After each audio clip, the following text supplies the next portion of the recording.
आइए नमस्कार प्रणाम, मैं राजा रणविजय आप सबों का फिर से स्वागत करते हैं भोजपुरी लाइट क्लासेज में।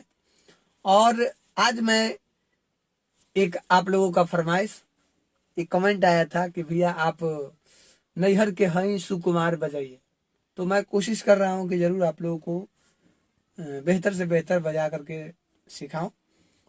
तो आइए शुरुआत करते हैं। सबसे पहले हम यही जानेंगे कि इसकी स्केल जो है वो स्केल है सी शार्प मेजर, लेकिन हम इसको हाफ नोट कम कर देते, ठीक है, यानी यहाँ से, यानी इसको बोलते हैं सी मेजर, इसलिए कि काफी हाई नोट का स्केल है। थोड़ा सा नीचे करके हम गा रहे हैं। तो आइए शुरुआत करते हैं। हो आज हो सुहाग वाली रतिया, अपिया कोई चाहता नहीं कुछ बतिया। देखिए एकदम आराम आराम से इसको बजा रहे हैं थोड़ा सा।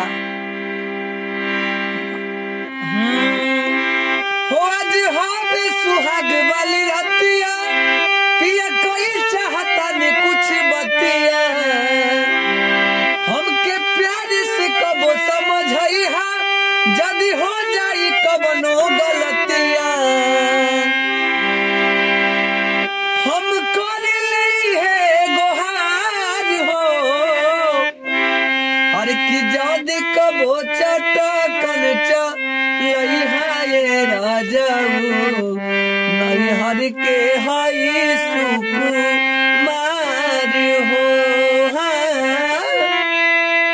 जन कबो चटकन चलइहा ये राजाऊ, नैहर के हई सुकुमार हो।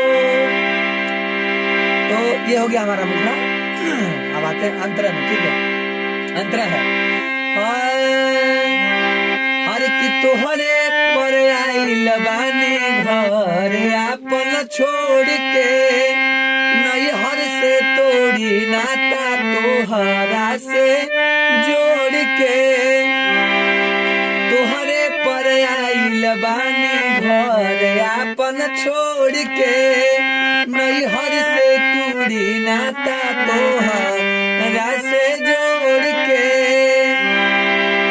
चाहे पैसा न बेसी प्यार, हर जन कबो चटकन चलइहा ये राजाऊ, नैहर के हई सुकुमार हो। जन कबो चटकन चलइहा ये राजाऊ, नैहर के हई सुकुमार हो। ठीक है, बहुत बहुत धन्यवाद। आप लोग ऐसे ही मेरे वीडियो पे बने रहें और हमारे हर वीडियो को लाइक करें और चैनल को सब्सक्राइब करना ना भूलें प्लीज। बहुत बहुत धन्यवाद।